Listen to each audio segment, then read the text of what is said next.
ele aparentemente é um rio pequeno, de 3 metros de largura e tal.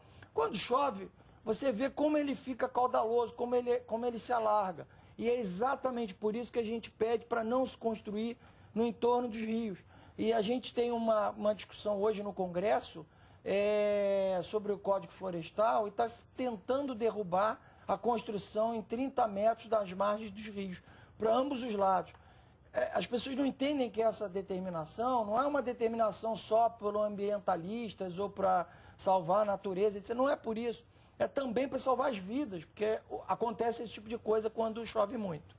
Pois é, mas o que acontece? O radar, ele não é bem utilizado, o equipamento não é suficiente para prever, porque se tem esse equipamento que faz a cobertura ali da região, por que a gente ainda é surpreendido com enchentes como essa?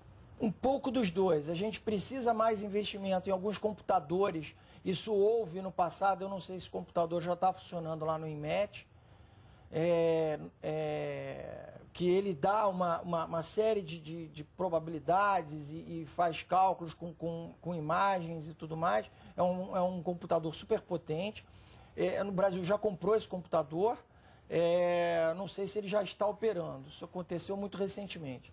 Os radares que a gente tem aqui no Sumaré, da Prefeitura do Rio de Janeiro, e o do Sindacta, podem ajudar, e era o que a gente vinha usando ultimamente. Agora, eu acho que está faltando coordenação para ter uma previsibilidade maior, uma antecipação maior, uma comunicação com a população com um tempo maior de antecipação, para as pessoas poderem sair, para as pessoas não ficar naquela correria de 4 horas antes, 2 horas antes, tocar sirenes e as pessoas saírem andando por um abrigo e tal. Sem nem saber direito, às vezes, para onde ir, Sem né? saber, sem ter uma coordenação adequada. É muito difícil organizar o escoamento da cidade, as pessoas saírem e tal, evacuarem as áreas de risco. É muito difícil coordenar, a gente concorda com isso. Agora, nos Estados Unidos, eles têm equipamentos, inclusive satélites, que são capazes de avisar com uma semana de antecedência. A pessoa pode ligar para a casa de um parente, pode se mudar, tirar coisas de valor de sua casa, etc.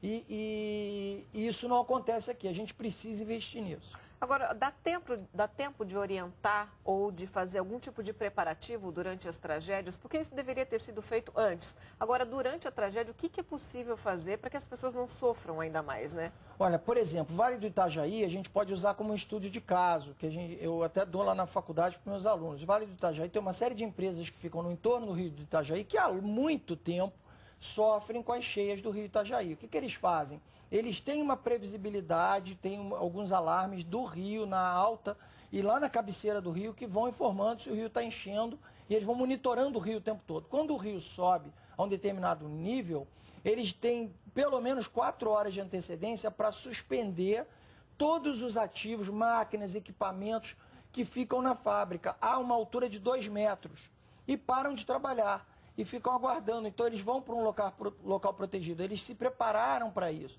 Isso deveria acontecer na maioria dos municípios brasileiros, em todas as áreas de risco.